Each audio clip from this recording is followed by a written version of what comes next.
जन्म कुंडली विश्लेषण में यह एक स्त्री जातिका की कुंडली आपके सम्मुख है। इनकी उम्र है 36 साल और अभी तक इनका विवाह नहीं हुआ है। आज के विश्लेषण में आप यह जानेंगे कि कोई भी ग्रह पीड़ित हो रहा है तो कितने स्तरों पर, कितनी गहराई तक जा करके आप जांच कर सकते हैं। तो इनके विवाह ना हो पाने का कारण क्या है अभी तक, और क्या कुछ गुंजाइश है आगे हो सकता है, दशा वगैरह हमने आपके सामने सब कुछ लिया है। जब भी विवाह का मामला होगा तो लग्न कुंडली के साथ साथ नवमांश कुंडली आप जरूर देखा करिएगा। पिछली कुंडली में हमने आपसे एक सवाल पूछा था और कहा था कि इस कुंडली में केंद्र से जुड़ करके एक राजयोग बन रहा। उस कुंडली में क्या था कि चारों केंद्रों में ग्रह थे। तो अगर आपकी कुंडली में, किसी भी कुंडली में चारों केंद्र में ग्रह होते हैं, पिंड वाले ग्रह होते हैं, तो उसे चतुसागर नाम का राजयोग कहते हैं। तो चतुसागर राजयोग जिन लोगों ने कमेंट करके बताया था उनका जवाब एकदम से सही है। कुछ लोगों ने मंगल का रोचक योग बताया था, तो रोचक योग तो सिर्फ एक केंद्र से बना था, लेकिन हमने पूछा था चारों केंद्रों को मिला करके राजयोग बन रहा, तो चतुसागर राजयोग जवाब सही था। अब आज इस कुंडली से आपके लिए एक सवाल दे रहे हैं, इसको आप लोग कमेंट करेंगे, जवाब देंगे, फिर उसके बाद इस कुंडली के विश्लेषण पे चलते हैं। इस कुंडली में सबसे खराब फल देने वाला ग्रह कौन सा होगा? व्यक्तिगत रूप से इस जातिका को सबसे ज्यादा खराब फल कौन सा ग्रह दे सकता है इस कुंडली के हिसाब से, उसे आप बताएंगे। एक दूसरा और बताएंगे कि शनि की तीसरी दृष्टि राहु के ऊपर गई हुई है, तो शनि जब राहु को देखता है विशेष रूप से तीसरी दृष्टि से, तो व्यक्ति को किस प्रकार के स्वप्न आते हैं यह भी आपको बताना है। अब इस कुंडली में विवाह से जुड़ी हुई समस्या है तो उसका विश्लेषण हम करेंगे। कर्क लगन की कुंडली है यहाँ पर और वृषभ राशि है। सवाल कहाँ से जुड़ा हुआ है? विवाह से। तो हम कहाँ जाएंगे? 7वें भाव पर जाएंगे। 7वें भाव के स्वामी कारक आदि को देखेंगे और उस हिसाब से हम डिसीजन लेंगे। तो 7वें भाव पर आ जाते हैं। 7वां भाव क्या है? ठीक ठाक स्थिति में है। 7वें भाव में कोई नीच आदि का ग्रह नहीं है, तो भाव में कोई ग्रह पीड़ित तो नहीं हो रहा है। लेकिन भाव पे अगर आप देखेंगे तो एक सूर्य ग्रह की, हम अच्छे बुरे दोनों, शुभ और अशुभ प्रभाव दोनों का जजमेंट करेंगे और फिर निर्णय लेंगे। सूर्य की दृष्टि आ रही है। सूर्य एक कौन सा ग्रह है? क्रूर ग्रह है। तो 7वें भाव पे क्रूर ग्रह की दृष्टि आने से भाव पे नकारात्मक परिणाम पड़ता है। तो हम ये पहला पॉइंट हमारा निगेटिव हो गया, तो हमने एक निगेटिव ले लिया। दूसरा आप यह भी देखिएगा कि गुरु की दृष्टि आ रही है, नामी दृष्टि। और एक सूत्र मैं हमेशा बताता हूं, क्लास में भी बताता हूं कि गुरु की दृष्टि हमेशा शुभ करती है, लेकिन जब गुरु अपने नीच राशि वाले भाव को देखता है तो बहुत बुरा करता है। 7वें भाव में गुरु की नीच राशि है और गुरु की नामी दृष्टि जो आ रही है वह नीच राशि पे आ रही है।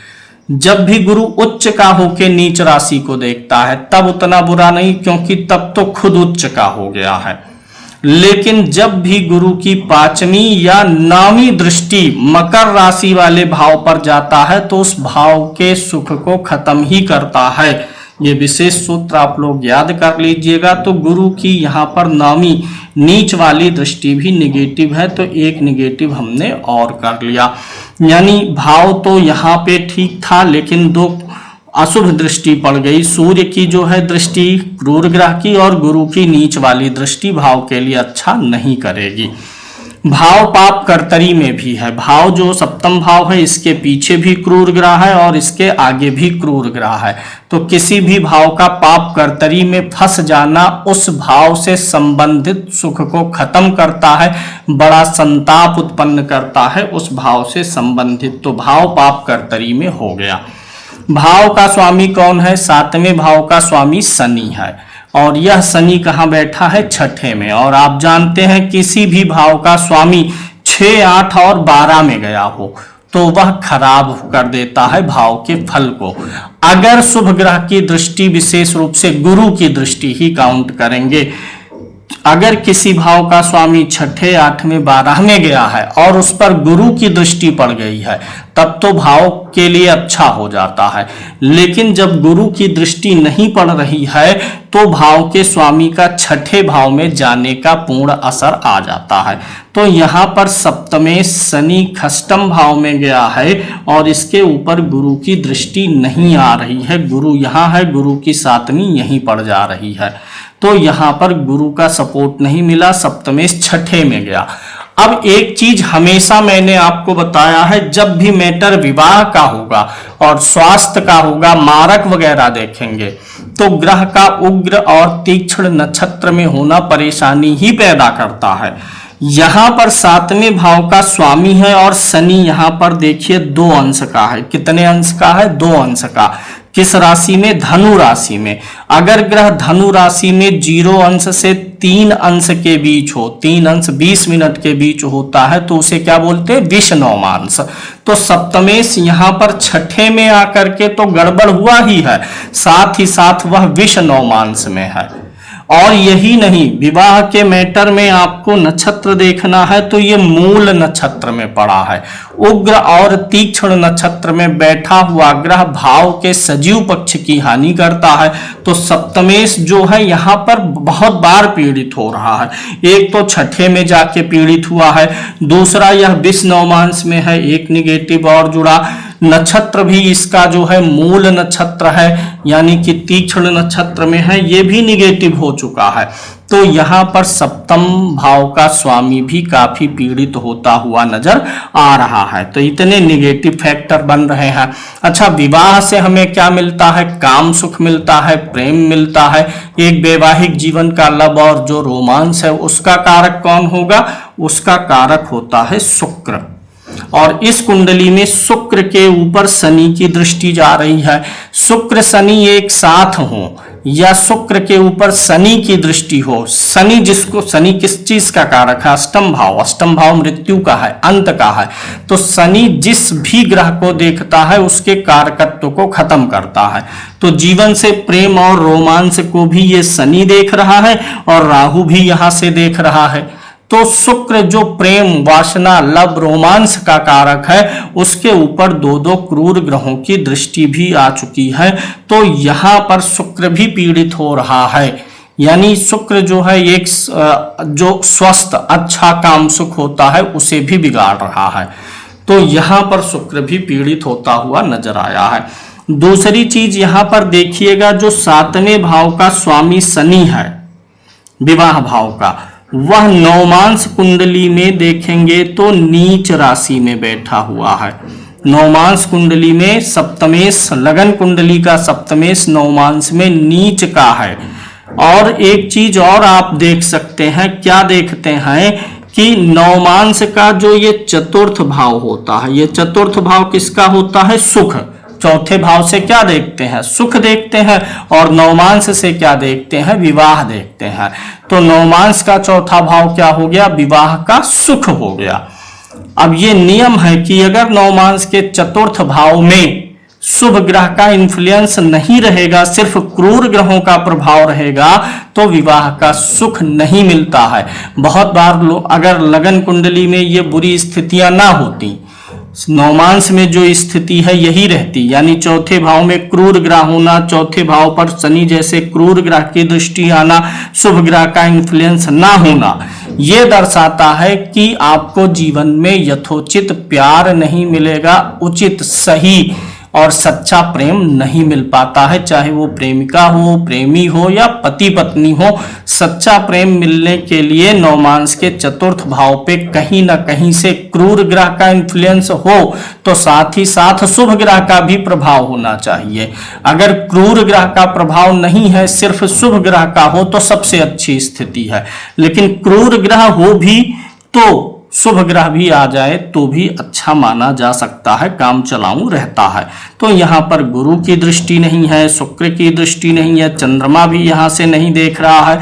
नवमांश कुंडली का लग्नेश जो है, किसी भी वर्ग कुंडली में लगन का मजबूत होना बहुत जरूरी होता है। लग्नेश भी अष्टम भाव में आकर के बैठा हुआ है, तो लगन भी नहीं मजबूत है और चौथे भाव पे क्रूर ग्रहों का प्रभाव ही है, इसलिए इनको सच्चा प्रेम नहीं मिल पाएगा। एक चीज अब मैं अनुमान लगा रहा हूं कि यहाँ पे अनुमान का ये सच्चाई भी है। शुक्र 12 में है यहाँ पर और नवमांश में मंगल शुक्र की युति है, तो प्रेम प्रसंग तो रहा है, किसी से प्रेम रहा है, प्रेम संबंध रहे हैं, लेकिन वह प्रेम संबंध जो है आवश्यकता की पूर्ति के लिए रहा होगा, क्योंकि नवमांश का चौथा जब क्रूर प्रभाव में है तो जिनसे भी इनका प्रेम संबंध रहा होगा वह सिर्फ प्रेम संबंध था, ना कि वास्तविक प्रेम था, क्योंकि ये चौथा नहीं अच्छा है ना, तो वो चाहे पति हो चाहे प्रेमी हो, किसी से भी वास्तविक और सच्चा प्रेम नहीं मिल पाता है, वह व्यक्ति आपसे दिल से अटैच नहीं हो पाता है।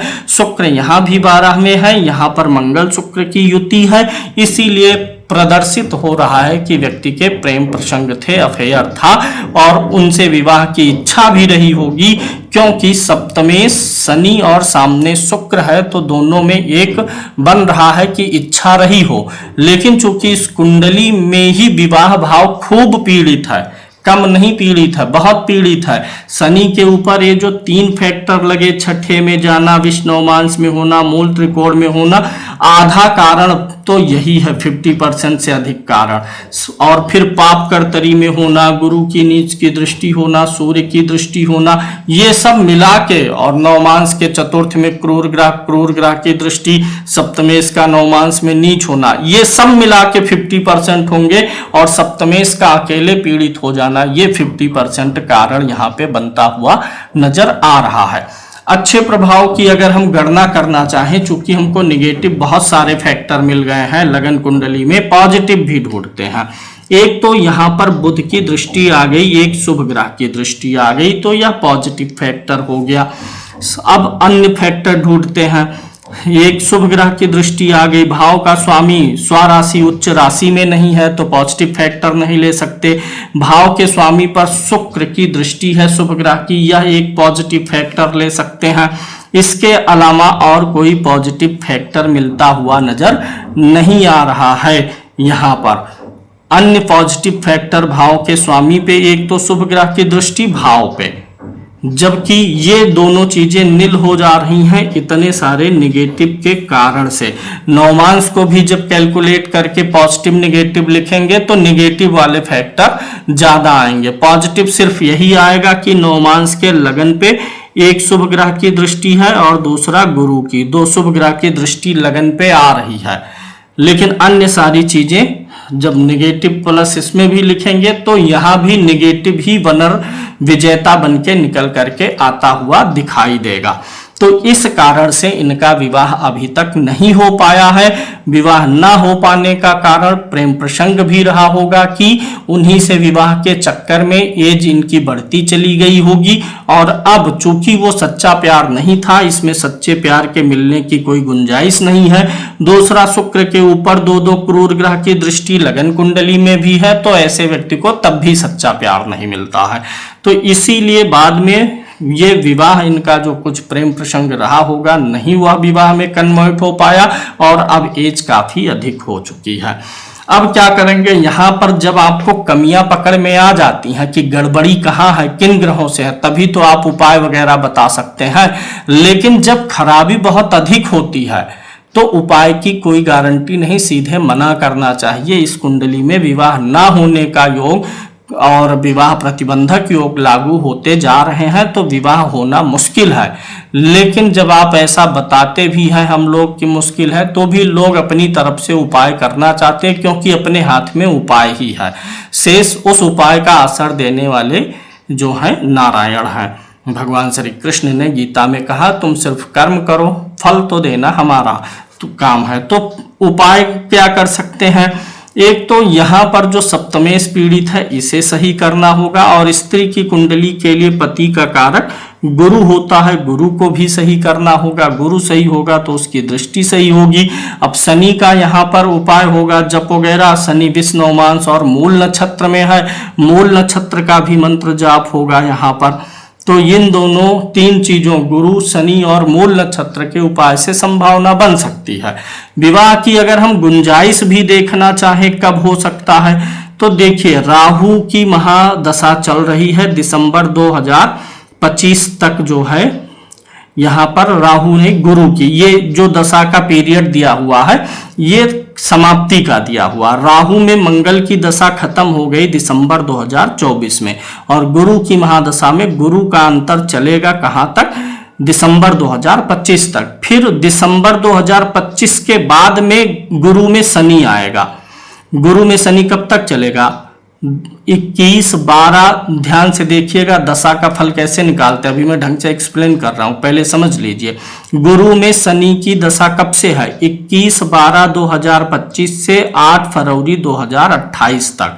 तो ये सबसे फेवरेबल दशा है विवाह की। क्यों, क्योंकि गुरु जो होता है स्त्री के लिए पति कारक होता है। तो गुरु की दशा स्त्री की कुंडली में अपने आप पुरुष की कुंडली में भी काम करता है, शुभ ग्रह है ना, इसलिए।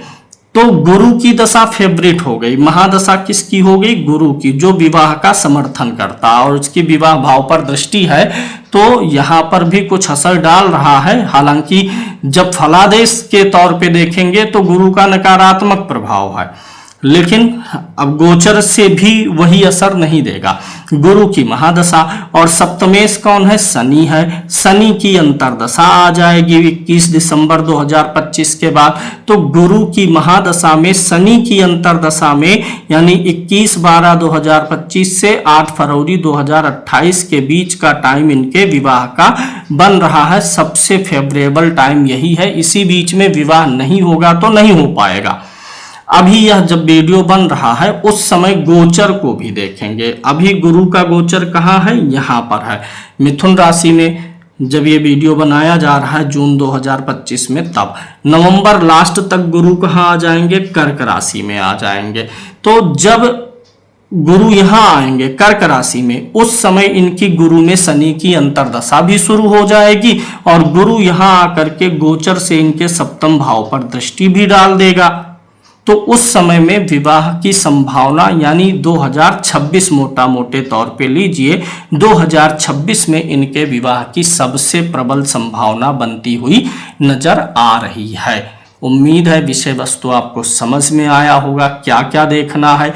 ऐसे सिर्फ विवाह के लिए नहीं, किसी भी चीज का विश्लेषण करने में इतनी चीजों को देखेंगे कि ग्रह पीड़ित है, भाव पीड़ित है, तो फलादेश निकालना ज्यादा आसान होगा। मोटे तौर पे मैं इस कुंडली में कहूंगा कि दाम्पत्य का सुख ठीक नहीं है, बिल्कुल गड़बड़ है। विवाह ना होने के ही ज्यादा संकेत मिल पा रहे हैं इस कुंडली से।